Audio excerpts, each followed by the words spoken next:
Educating liberals about guns. Episode 5. All right, welcome, boys and girls, to another episode of Educating Liberals About Guns, episode number 5.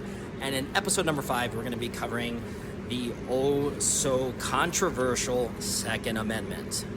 A well-regulated militia being necessary to the security of a free state, comma, the right of the people to keep and bear arms shall not be infringed. Okay, let's cover what this all says. So I'm not a constitutional scholar, nor am I a Supreme Court justice, but luckily both have reviewed the Second Amendment and pretty much have come up with the same definition of what the Second Amendment means, right? So the pretext here in regards to the militia, a lot of liberals like to get caught up about the militia. Well, it talks about a militia having guns, and you're not a militia, you're a person. That's a pretext to what comes next, which is the right of the people to keep and bear arms shall not be infringed.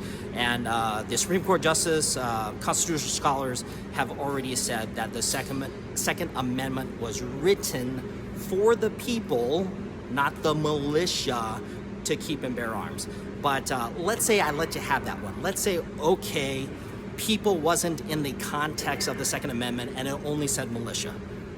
Okay, you want to be part of my militia? Show me your Costco card. I'll let you in my militia. Does that count then?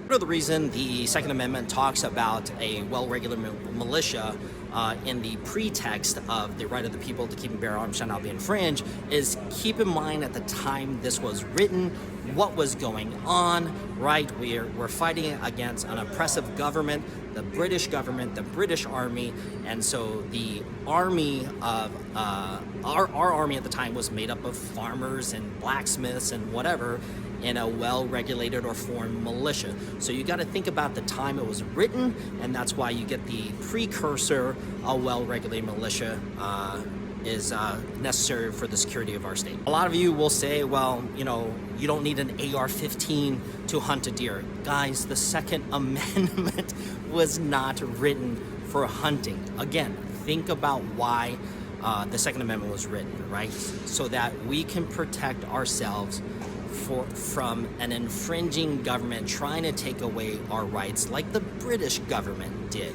That's the reason it was written. Not to freaking hunt deer, it's to make sure that our own government stayed in line. That's why it was written. Okay, so now you're gonna say, well, you know, our government has F-15s. You need F-15s to compete with your own government. Do you? Do you really? You know? Tell that to the Viet Cong, or tell that to the Taliban. Were we there? Were we in Afghanistan? I believe for 20 years. I don't remember any Taliban terrorists in tanks or F-15s, but we withdrew. Yeah, you don't need F-15s.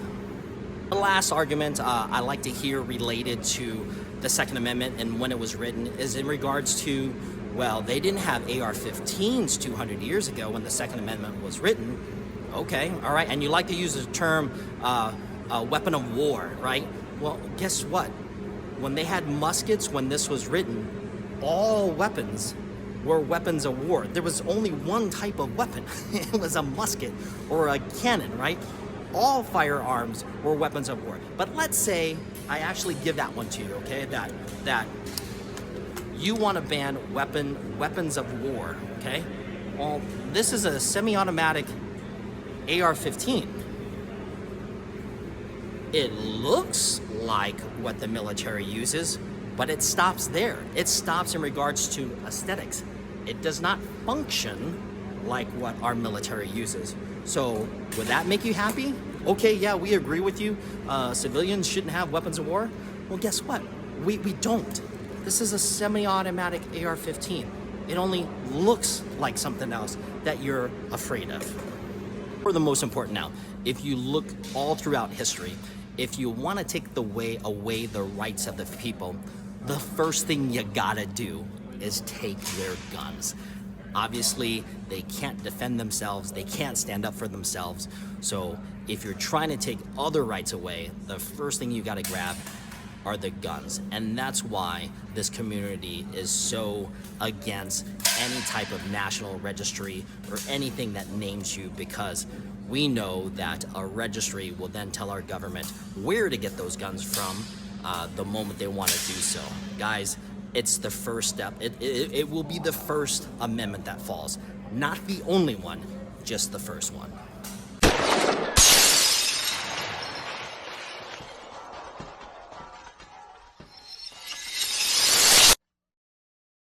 Sorry, my mistake. The Viet Cong did not have F-15s. However, they did have Soviet-made MiGs.